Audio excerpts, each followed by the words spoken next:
इगतपुरी नगर परिषदेतील भाजपच्या विद्यमान नगरसेवकाच्या जात प्रमाणपत्रावर प्रश्नचिन्ह उभं ठाकलंय। जात पडताळणी समितीनं प्रमाणपत्र बनावट असल्याचा निष्कर्ष नोंदवल्याची माहिती समोर आली आहे। नगरसेवक पद रद्द होण्याची शक्यता असल्यानं प्रशासकीय प्रक्रिया जोमानं सुरू झाली आहे। 2018 मध्ये काढण्यात आलेल्या जात प्रमाणपत्राची शासकीय अभिलेखात नोंद नसल्याचा दावा करण्यात आलाय। संबंधित आपले सरकार सेवा केंद्र अस्तित्वात नसल्याचं चौकशीत उघड झालंय। महसूल प्रशासनानं या प्रकरणाची गंभीर दखल घेतली असून तलाठी, मंडलाधिकारी तसंच दक्षता पथकाकडून 2 वेळा चौकशी करण्यात आली। तहसीलदार कार्यालयाचा सविस्तर अहवाल वरिष्ठांकडे सादर करण्यात आलाय। जात पडताळणी समितीच्या निर्णयानंतर राजकीय वर्तुळात चांगलीच खळबळ उडाली आहे। तळेगाव येथील भाजपचे नगरसेवक किरण बिनर यांचं जात प्रमाणपत्र हे अवैध ठरलेलं आहे। ते कशासाठी नेमकं अवैध ठरलं? श्रीयुत किरण लक्ष्मण बिन्नर हे इगतपुरी नगर परिषद सार्वत्रिक निवडणुकीत प्रभाग क्रमांक 10B मधून उभे होते।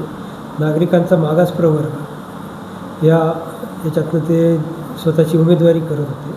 त्यातनं ते निवडून आलेले होते। 6 महिन्याच्या आत जात पडताळणी प्रमाणपत्र त्यांनी सादर करायचं असतं। तर जिल्हा जात प्रमाणपत्र पडताळणी समिती नाशिक यांच्याकडे जो त्यांचा निर्णय आहे तो निर्णय आजच मेलवर प्राप्त झालेला आहे। तर त्यानुसार त्यांचं जे प्रमाणपत्र आहे ते अवैध ठरवण्यात आलेलं आहे। सदर जो निर्णय आहे त्या संदर्भातला अहवाल मी जिल्हाधिकारी कार्यालय यांच्याकडे सादर करणार आहे।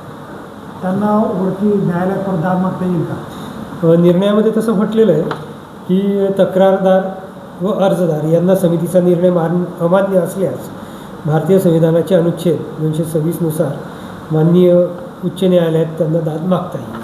सर, जेव्हा त्यांनी अर्ज भरला होता तेव्हा आपण जी पडताळ छाननी करतो त्या छाननी तसं आढळलं नाही का? त्या अर्ज वैध का अवैध? नाही, त्यात फक्त त्यांनी प्रमाणपत्र सादर केलेलं आहे, जात प्रमाणपत्र तेवढंच आपण एक पाहत असतो। पुढील मग आता याच्यावर निवडणूक होणार का? परत जो नंबरचा कॅन्डिडेट आहे ते आमच्या स्तरावर नाही सांगता येणार। सुमित बोधक, न्यूज 7 मराठी, इगतपुरी।